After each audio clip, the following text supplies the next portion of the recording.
Europeans are increasingly wary of being at the mercy of China for medical supplies. A member of the German parliament makes a case for reducing economic dependence on China. British medical doctors are warning that hundreds of ventilators from China could kill virus patients. In a Thursday NBC report, the doctors said the machines are faulty and unsuitable. The pandemic has prompted many in Europe to reflect on how they got into this mess, and for the EU to revisit its trade relationship with China. For some, it's important to understand how the regime works. I grew up in the communist part of Germany, so I know the rules of the game in communist systems very well.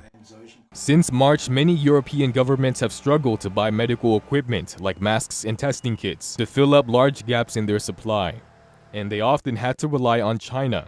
It exports a quarter of the world's masks. Some of these Chinese-made products are faulty or unsuitable. In mid-April, a German company found 11 million masks they had bought from China were unusable.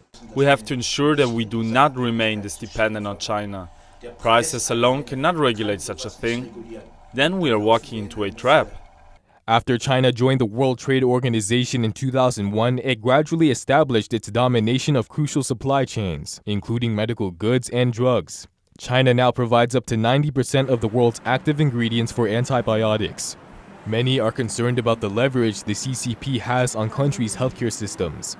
It would be the worst thing if China one day says, "So, and if you don't do as we wish, we won't supply you anymore."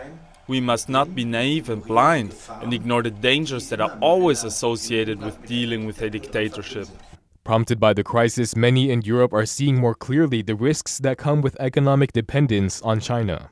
2 weeks ago, EU trade ministers agreed it was important to diversify Europe's production processes to reduce the reliance on individual countries of supply. In Europe, we will need to strive for a different kind of production and supply. That means self-sufficiency with essential goods, even if it's more expensive. But then we know what we've got. We cannot be blackmailed with it. We cannot get into an emergency situation. Some in Europe see the risks and downsides start to outweigh the economic opportunities from investing in China.